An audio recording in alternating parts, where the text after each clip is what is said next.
Welcome to Life's Deepest Questions.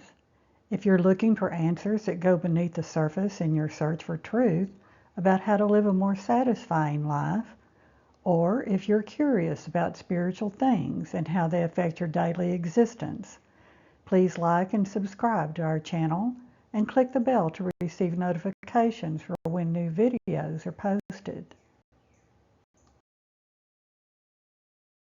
In the Gospel of Mary, Mary Magdalene identified 4 demons, represented here as dragons, who block your path to spiritual growth. This video focuses on the first demon, the demon of darkness, and its 3 henchmen. The dragons will ultimately block your progress if you fight them as you would physical adversaries. That is to say, you cannot succeed using force, cleverness, bribery, or sheer will. You will encounter these dragons all along your life journey. As creatures of the physical world, the demons get their power from physical energy. Therefore, and as discussed in the video, your sources of power, their ability to master and control you is limited by the laws of classical mechanics and metaphysical probabilities. The good news is, because you are both a spiritual being as well as a physical human, you have access to special powers the dragons cannot beat. That power is rooted in your ability to grow spiritually and forge keys to the kingdom. These keys open the many padlocks on each gate in the spirit world. With each key you make, you increase your skill, strength, power, and faith in your ability to grow past these creatures and future challenges as you transcend from a mortal human to an immortal being. For additional information on the Gospel of Mary, as well as all 4 demons, refer to the video 4 Reasons You Don't Grow Spiritually. The original author of the Gospel of Mary is unknown. It is commonly referred to as the Gospel of Mary Magdalene because she is the central character in this fragmented manuscript. The concepts that Mary presented are very similar to ideas explored by earlier Greek philosophers, especially Plato, and by other traditions. This diversity of ancient sources lends support to the universality of these truths. In this Gnostic manuscript, Mary revealed to the other apostles secret instructions she received from Jesus regarding the journey the soul takes over a lifetime. The Greek words used to describe this process can be translated as becoming whole, saved, or healthy. In her vision, Mary Magdalene uses 4 demons to represent major obstacles that interfere with your ability to live the best life possible. Demon is defined by the Free Dictionary as a persistently tormenting person, force, or passion. Synonyms include devil, evil spirit, monster, or genie. According to this gospel, these demon dragons act as gatekeepers to block your growth along the spiritual path. In addition to the 4 demons, she also identifies the 7 wrathful henchmen. Wrath is defined by Merriam-Webster as an intense emotional state induced by displeasure, often with a desire or an intent to punish or get revenge. These henchmen are used by the dragons to compel you to comply with the laws of physical energy. The darkness dragon uses the weapon of its large wings to block the light that comes from the spirit world and leave you in darkness. The resulting blindness from having no light is the first reason you don't spiritually grow. This lack of vision interferes with your ability to spiritually see that you are more than just a physical creature. The darkness in the material world spreads like a shadow of death across your soul. According to the Greek Stoics, those who live life focused on external things were considered already dead. In other words, they had never been truly alive. To compare it to the life cycle of the butterfly, you either never hatch from the egg stage or you remain a caterpillar. Other traditions also voice similar beliefs, as well as some early Christian groups. It is also referred to in the book of Revelations, chapter 3. To keep you in the dark, this demon relies on 3 wrathful henchmen to distract you from using your power to spiritually see. Under the cloak of darkness, the first henchman takes advantage of your blindness to cover over truth with foolish wisdom. According to Merriam-Webster, foolish is defined as having or showing a lack of good sense, judgment, or discretion. And wisdom is defined as the ability to discern inner qualities in relationships. An example of the difference between the two is that wisdom is when you see truth and apply it to your lifestyle. On the other hand, foolish is when you see truth and manipulate it to justify your actions. The henchman of foolish wisdom relies on 2 effective forms of deceit to keep you in the dark: illusions and lies. Illusions are things that distort your 5 senses. This can result in misperception or misinterpretation by the mind. The henchman also uses illusions to create the impression that you live only in a physical world and the only way to get to the spiritual world is after death. Lies are the telling of an untruth. The henchman uses lies to convince you, among other things, that what you do in this world is of little or no value, as your soul can only be liberated from the body through death. Simply put, this is as good as life gets. These lies led some early Christians, others in the ancient world, and even people today to become suicidal or despair into nihilism. Nihilism is defined by Merriam-Webster as a viewpoint that traditional values and beliefs are unfounded and that existence is senseless and useless. And this leads us directly to the second henchman of the demon of darkness. But first, let's look at your first step towards overcoming the power of the demon of darkness. To overcome the foolish wisdom henchman, you must uncover what has been hidden. It has been said that there is no worse blindness than those who refuse to see. Being blind to the fact that there really is more to this life than physical things is a huge barrier to the transformation process. And how do you uncover the blindness of foolish wisdom? With the light of truth. Truth lights up the darkness. It reveals what has been hidden by illusions and lies. But how do you find truth? Your first step is to think for yourself. Thinking is hard work. It's much easier to blindly accept as true whatever someone or something else says is true. It is also easier to be like a robot and act according to how you have been programmed, all without ever seriously asking, why do you do what you do? Thinking for yourself requires you to question everything. Determining for yourself what is true can involve as many as 13 steps. Of course, most truths can usually be confirmed in just a few steps. A list of these is reviewed in a separate video. The second henchman benefits from the lies and illusions peddled by foolish wisdom. Believing the lie that life is like a prison sentence that only ends when you die led many to practice the dangerous belief of being eager for death. A core assumption in Gnosticism deviates significantly from Plato's version of the 2 worlds you live in. It was their belief that everything in the physical world was evil. Therefore, life was a burden to be endured that was spent resisting wicked things on the earth. As a soul trapped in a body, death was seen as the way to escape this unholy prison on earth. As a result, many early Christians were more focused on the happy anticipation of dying instead of seeing value and reason for their gift of life on this planet. They were blind to the teachings that what you do in this life is important. There is meaning.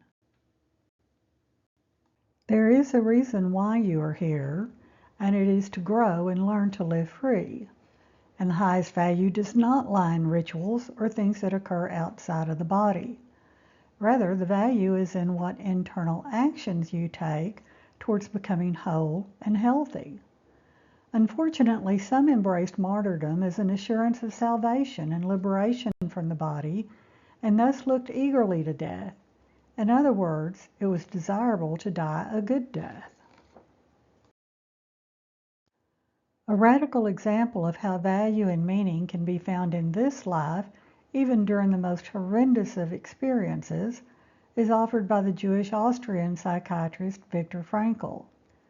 By the time he was taken prisoner in 1942 by the Nazis during the Holocaust, he was already a published author, had been a member of Alfred Adler's group of students, obtained his medical degree, and had begun work on his theory of logotherapy.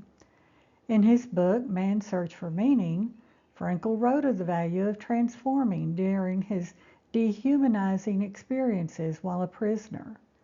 He said, "This intensification of inner life helped the prisoner find a refuge from the emptiness, desolation, and spiritual poverty of his existence by letting him escape into the past. As the inner life of the prisoner tended to become more intense, he also experienced the beauty of art and nature as never before. Under their influence, he sometimes even forgot his own frightful circumstances. One evening, a fellow prisoner rushed in and asked us to run out to the assembly ground and see the wonderful sunset. Standing outside, we saw the whole sky alive with clouds. The desolate gray huts provided a sharp contrast. After minutes of moving silence, one prisoner said to another, 'How beautiful the world could be.'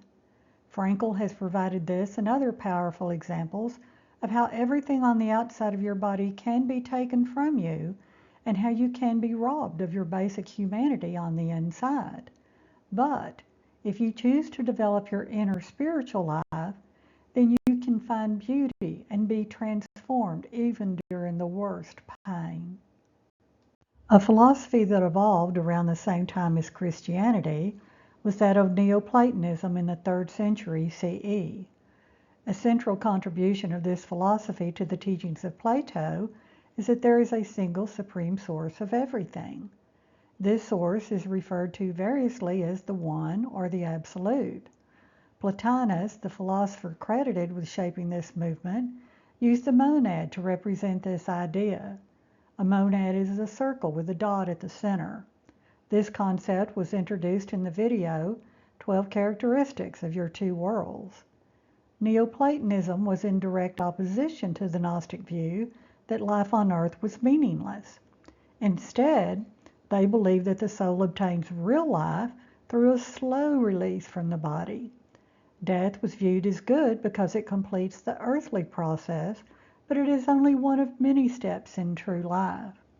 However, suicide was frowned upon because it did not complete anything but rather interrupted the transformation of the soul during a lifetime. A modern form of eagerness for death rampant in today's society is nihilism. As previously defined, nihilism is a viewpoint that traditional values and beliefs are unfounded, and that existence is senseless and useless. An example of how nihilism is played out in our culture is the unwillingness to leave your comfort zone. The dragon of darkness makes it hard to see that as long as you live only in the physical world, you are never truly alive. To keep you blind to this fact, the henchman satisfies just enough of your material world needs in the first half of life to bribe you to stay in your comfort zone, and then it becomes a habit. Misinformed logic reasons, what is the point of taking a risk of losing what you have? After all, the cultural attitude is that of the one who dies with the most toys wins. By staying in your comfort zone, you are unconsciously choosing to remain dead because you have never been alive. It is impossible to grow and be transformed as long as you stay comfortable under the wings of the dragon. If you succumb to the siren song of comfort and do not pursue spiritual growth, then you will suffer the same fate as the ancient Greek sailors who were enticed by the sweet, sweet songs of the sirens. You will not be safe from the crushing rocks of the material world, and you will physically die before being spiritually born. You become contented like a cow. You lose both your skills in getting your needs met and your motivation to act.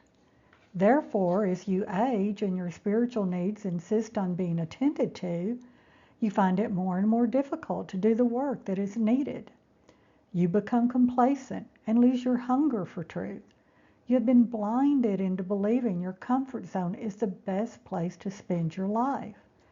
If you stay in this trap of comfort at any cost, you will pay an unbelievable price. Eventually, the things that once gave you comfort will no longer satisfy. Looking for satisfaction then leads you to the clutches of the craving dragon. But more about that gatekeeper later. Your blindness causes you to not realize that what you see as a comfort zone is actually a sweet distraction to keep you from taking action towards becoming whole. In other words, your safe paradise is really the fourth form of wrath disguised as a honey trap. Leaving your comfort zone requires powerful internal spiritual keys to break free of the lure of the siren song of comfort. An effective strategy in this combat is to embark on the journey of self-discovery. This journey takes place on the invisible path in the unconscious of your inner self. It includes leaving the comfort of your unhealthy habits and replacing them with good habits. Although it's easier and more convenient to keep doing what you've always done even though it's not working, it is absurd.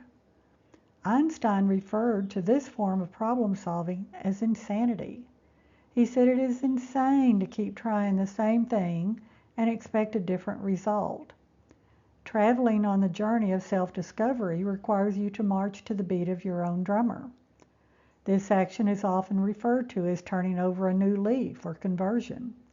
It is also known as the call to follow the hero's journey to become who you were created to be, a whole and healthy person.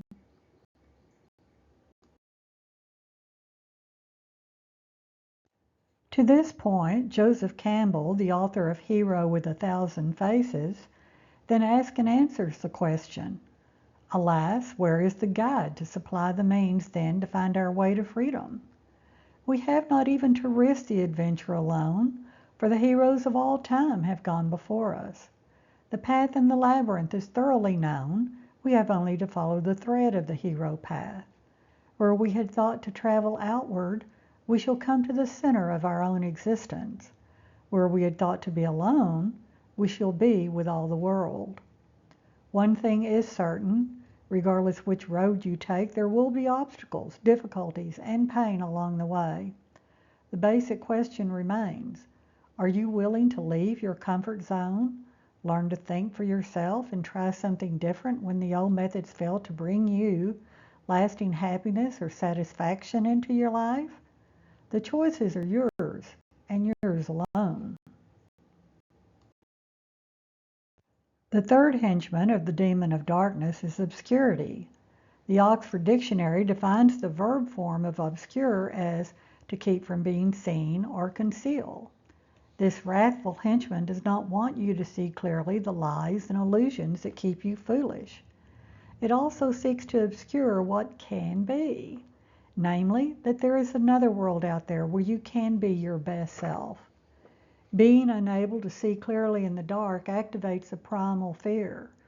It is rooted in your survival instincts that can mean the difference between life or death. In the dark, it is difficult to see things that can harm you. Therefore, this fear makes for a formidable obstacle to overcome. The wrath of the henchman of obscurity maximizes your natural fear of the dark as it manifests in your fear of the unknown. The unknown is just as scary in psychic darkness as it is in physical darkness. Your key against this dragon is courage. Courage is defined as taking action even though you are afraid and cannot see the path clearly. Courage does not mean taking reckless action. It does mean taking one small step at a time in the direction that you are guided by truth.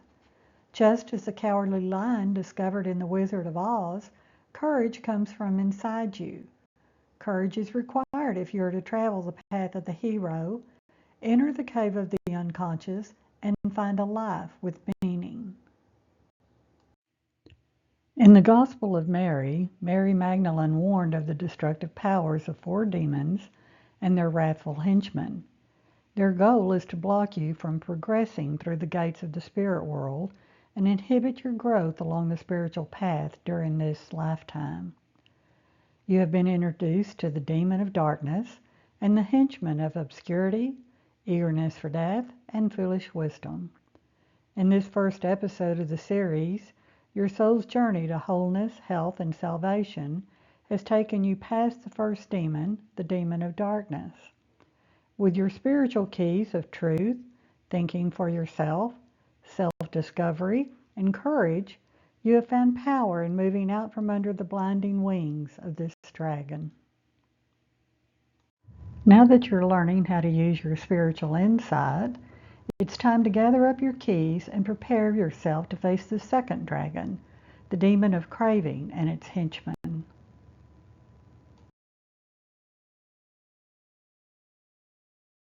If this video is beneficial to you, please click the like button below and also leave a comment. If you're interested in learning more about these and other similar subjects, please subscribe and check the notifications bell to receive emails announcing when new videos are released. Classes are offered periodically and you are invited to attend. Dates of classes are announced to subscribers by email only. Until next time, thank you for joining us at Life's Deepest Questions.